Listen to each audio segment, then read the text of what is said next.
بسم الله الرحمن الرحيم.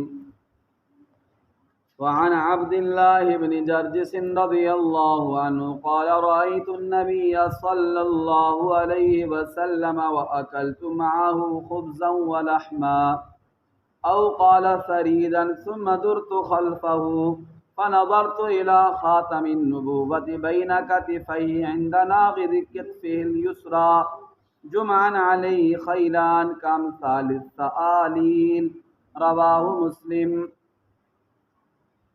صحابی رسول حضرت عبداللہ بن جرجس رضی اللہ تعالی عنہ سے یہ حدیث پاک مروی ہے. وہ فرماتے ہیں کہ ایک دفعہ میں نے حضور صلی اللہ علیہ وآلہ وسلم کی زیارت کی اور پیارے نبی صلی اللہ علیہ وآلہ وسلم کے ساتھ میں نے کھانا تناول کیا، کھانا کھایا. کھانے میں کیا پکا ہوا تھا اس دن صحابی فرماتے ہیں روٹی اور گوشت تھا. اور ایک روایت میں یہ آتا ہے کہ انہوں نے کہا کہ سرید بنی ہوئی تھی. سرید کہتے ہیں شوربے کے اندر روٹی ڈال کے نرم کر کے اس کو مکس کر کے کھانا، اور یہ سارے کھانوں میں سے اس کو افضل کھانا قرار دیے. ہمارے پٹھان بھائی اس کو بڑے شوق سے کھاتے ہیں. جو ڈیرہ اسماعیل خان وغیرہ ضلع ہمارے وہاں اٹھنوں پر بھی یہ ڈش ملتی ہے. اس کو اپنی زبان میں وہ صحبت کہتے ہیں. ہمارے پنجابی بھائی اس کو بہت کم کھاتے ہیں، ٹھیک ہے، اور اس کو تھوڑا اچھا بھی نہیں سمجھنے کہتے، اس میں آپ زیادہ استعمال کرنے پڑتے ہیں. تو خیر یہ فائدہ مند بھی ہے، حدیث میں بھی اس کو افضل قرار دیا ہے، اور جلدی ہضم بھی ہو جاتی ہے اس لیے کہ وہ نرم ہو جاتی ہے روٹی، ہضم بھی جلدی ہو جاتی ہے. تو یہ صحابی فرماتے ہیں کہ گوشت اور روٹی تھی یا کیا تھا جی، سرید بنی ہوئی تھی.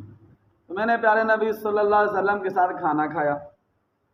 پھر ایسے ہوا کھانا کھانے کے بعد میں پیارے نبی صلی اللہ علیہ وسلم کی پچھلی جانب گیا تو میں نے آپ کے دونوں کندھوں کے درمیان، دونوں شانوں کے درمیان، بائیں شانے کی نرم ہڈی کے پاس میں نے حضور صلی اللہ علیہ وسلم کی جو نبوت والی مہر تھی وہ دیکھی. میں نے کل بھی درس میں بتایا تھا کہ پیارے نبی صلی اللہ علیہ وسلم کی کمر مبارک پر دونوں شانوں کے درمیان مہر نبوت تھی. اور یہ مہر جب حضور کو نبوت ملی تھی 40 سال کی عمر میں، تو اللہ تعالیٰ کے حکم سے یہ مہر نکل آئی تھی. اور پہلی کتابوں میں بھی، آسمانی کتابوں میں بھی اس نشانی کا ذکر کیا گیا ہے. نبیوں نے بھی بتایا کہ نبی آخر میں آئیں گے ان کی کمر پر مہر نبوت ہو. اور جب پیارے نبی، اس لیے پیارے نبی صلی اللہ علیہ وسلم اس مہر کو چھپاتے نہیں تھے. جو کہتے تھے نا میں نے مہر دیکھنی ہے، حضور کہتے دیکھ لے، اس لیے کہ یہ نبوت کی نشانی ہے، حضور صلی اللہ علیہ وسلم کے نبی ہونے کی نشانی ہے. جب پیارے نبی صلی اللہ علیہ وسلم کا انتقال ہوا، وفات ہوئی، تو وفات کے ساتھ ہی یہ جو مہر تھی یہ جسم کے اندر ہی اللہ تعالیٰ کے حکم سے یہ غائب ہو. تو یہ صحابی فرماتے ہیں میں نے اس مہر کو دیکھا، اور وہ مہر کیسی تھی؟ کہتے ہیں جیسے مٹھی ہوتی ہے بندے کی، تو اس طرح کی اس کی شکل تھی. اور اس مہر کے اوپر تل تھا. مہر کے اوپر کیا تھے؟ تل تھے، جیسے جو ہے مسوں کی طرح تل تھے اس مہر مبارک کے اوپر. تو یہ حضور صلی اللہ علیہ وسلم کی نبوت کی نشانی تھی. بہت سارے ایک واقعات حدیث پاک میں ایک کافر نے بھی پیارے نبی صلی اللہ علیہ وسلم کو کہا جی مجھے اپنا کمر دکھائیں. اس نے پیارے نبی صلی اللہ علیہ وسلم کی کمر مبارک پر مہر دیکھی. اس نے کہا جی مجھے بھی کلمہ پڑھائے، میں مسلمان ہوتا ہوں. اس لیے کہ ہمیں اپنی کتاب میں پڑھا ہے کہ وہ جو آخری نبی آئیں گے ان کی کمر مبارک پر مہر نبوت ہو.